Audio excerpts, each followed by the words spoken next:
Vivo da più di 30 anni a Roma, ho studiato qui all'Accademia di Belle Arti e da sempre che lavoro in proprio, prima come guida di Roma e poi ho fondato Roma Mia, un sito che offre visite guidate private a Roma, e poi l'agenzia Incanto che organizza appunto eventi, incentivi, congressi. Incanto ha attualmente 8 collaboratori. Vi immaginate, avendo 2 imprese nell'ambito del turismo, con la pandemia ci trovavamo praticamente da un giorno all'altro senza più clienti. Che fare allora? Sin dall'inizio della pandemia ero consapevole che era di fondamentale importanza di rimanere in stretto contatto con i miei collaboratori nonostante la distanza dell'home office e di aprire una comunicazione molto sincera sulle nostre paure e preoccupazioni. Io stesso poi ho chiesto aiuto ad un coach che mi accompagnava e sostiene fin dall'inizio. Con tanto coraggio abbiamo allora ipotizzato varie alternative al nostro abituale business nel turismo, fatto delle ricerche, valutato varie diverse strade da percorrere. Sentivo che per me era importante staccarmi da tutto quello che avevo fatto finora e ho pensato che per creare qualcosa di nuovo dovevo seguire dei passi fondamentali.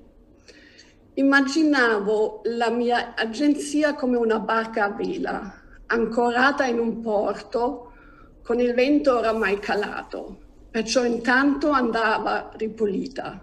Così abbiamo dovuto, come tutti, gestire tutti gli eventi, informando clienti e fornitori, e solo a questo punto l'equipaggio, che sarebbe il mio team, poteva lasciare la barca che rimaneva ancora ancorata nel porto, pronta a ripartire quando il vento fosse tornato.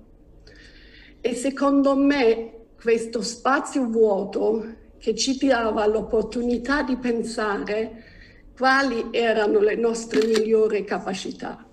Tutte le opzioni erano aperte, ognuno aveva la libertà di scegliere anche di andare via, e solo così, con questa apertura verso qualsiasi possibilità, abbiamo capito come team che volevamo continuare ad andare avanti insieme. E questo processo all'interno del nostro team è stato molto importante e intimo. Abbiamo messo tutto a nudo sul tavolo. Così si è creato quasi un clima da start-up tra di noi. Ogni idea era benvenuta.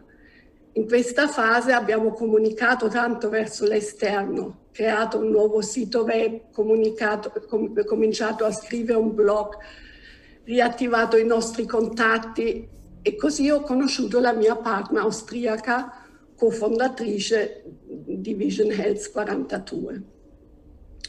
Prima si chiacchierava semplicemente al telefono, il più e del meno.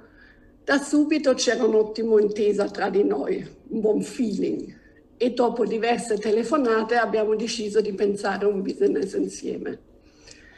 Ci chiedevamo di che cosa c'è tanto bisogno in questi tempi e ci è venuta l'idea che sarebbe stato molto utile avere un sistema sanitario europeo in comune a livello digitale.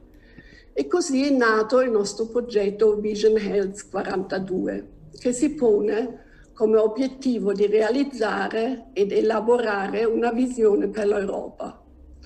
Vuole essere una piattaforma per rafforzare la cooperazione internazionale nell'assistenza sanitaria e soprattutto progettare insieme un sistema europeo sostenibile e forte. Abbiamo coinvolto personalità importanti del settore, istituito un comitato consultivo internazionale in grado di discutere della situazione attuale, dei vari sistemi sanitari in Europa e interrogarsi sui passi futuri da fare. Da 1 anno e mezzo ascoltiamo tutti i webinar possibili in materia per raccogliere voci ed esperienze. Vision Health 42 è diventato un progetto a lungo termine che intendiamo portare avanti nei prossimi anni.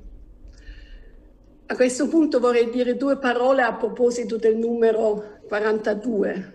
Cercavamo un nome e un numero per il nostro progetto, ma non sapevamo né quale anno avremmo iniziato né per quanto tempo.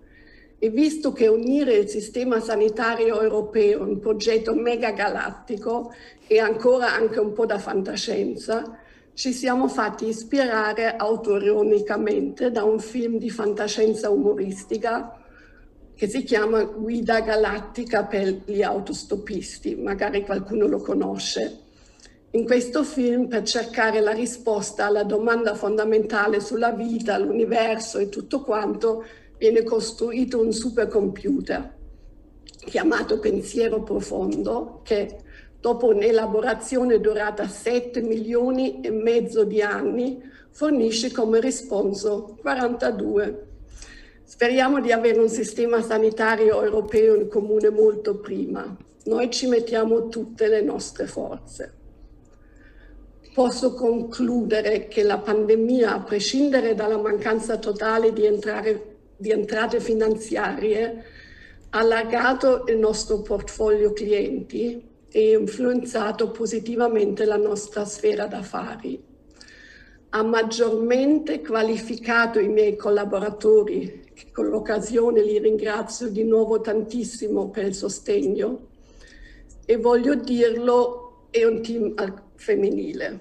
Sono diventate, per esempio, bravissime nel creare ed ideare fluidamente siti web e le sento ancora più motivate e più legate all'impresa.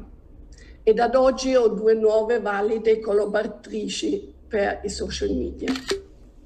Personalmente ho fatto dei importanti passi avanti e spero di essere cresciuta come imprenditrice. Ho imparato a delegare di più per concentrarmi maggiormente sulle mie competenze principali. Come dire, lavoro oggi molto di più all'impresa invece che nell'impresa.